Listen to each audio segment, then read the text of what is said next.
Hello, this is Laurel Erica of Word Magic Global at the strangest moment in the strangest year in the history of the U.S.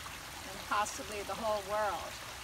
So on the eve of the election, we have Trump who wants to trump everybody, and Biden who's been Biden his time for quite some while, wanting to be the president.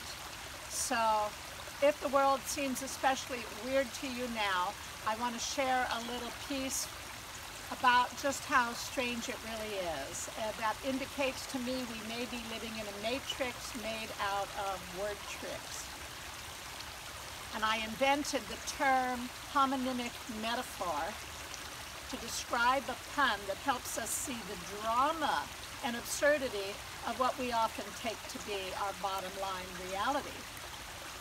Since a major source of human friction, responsible for great affliction, is the arrogance with which each culture designates what's fact or fiction, we might then very well expect, because our words and worlds connect, some state to state with ardent zeal, that it alone on earth is real.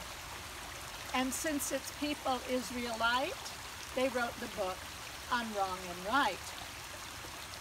We've believed now for millennia in some cosmic schizophrenia that bifurcates the universe, such that the righteous and perverse have separate realms in which to dwell, with earth the battlefield where hell and heaven's denizens fight for our guilt or innocence, while we, with nothing much to lose except our souls, are forced to choose twixt God or mammon, feast or famine.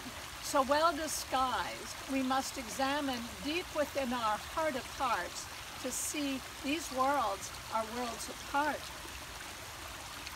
And because our lives are metaphors for our beliefs, we cannot ignore how cosmic conflict finds expression upon this plane through a succession of wars and pandemonium, where Tweedle Dee fights Tweedle Dum.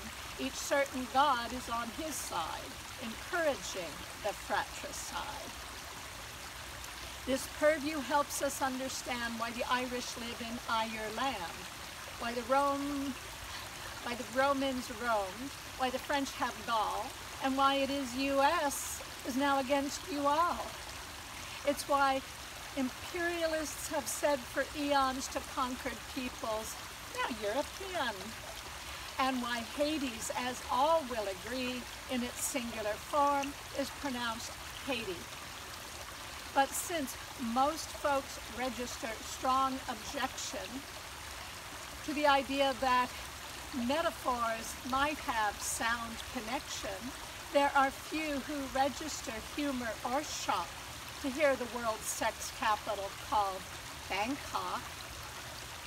And it gets even better than that. For one day I decided to look up Bangkok in the dictionary, and it was defined as a small port for seamen and the capital of Thailand.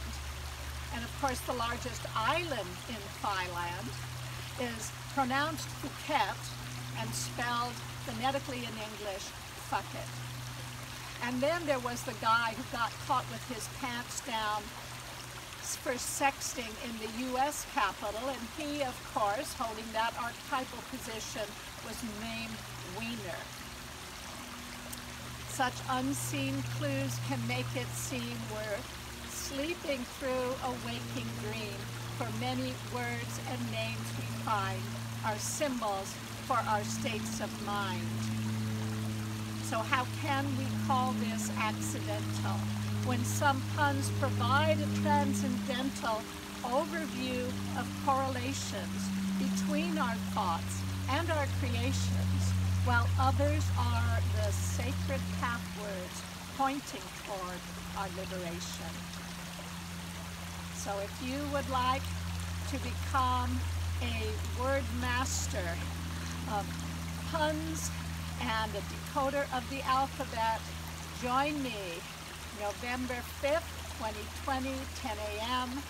for an excursion through word magic and cultivation of your own capacity to see the multidimensional implications in ordinary words and the symbols that compose them. Just go to my website and find out how to become a participant. And whatever you do, speak truth kindly and be very aware of what you are invoking as you speak and write. Thank you.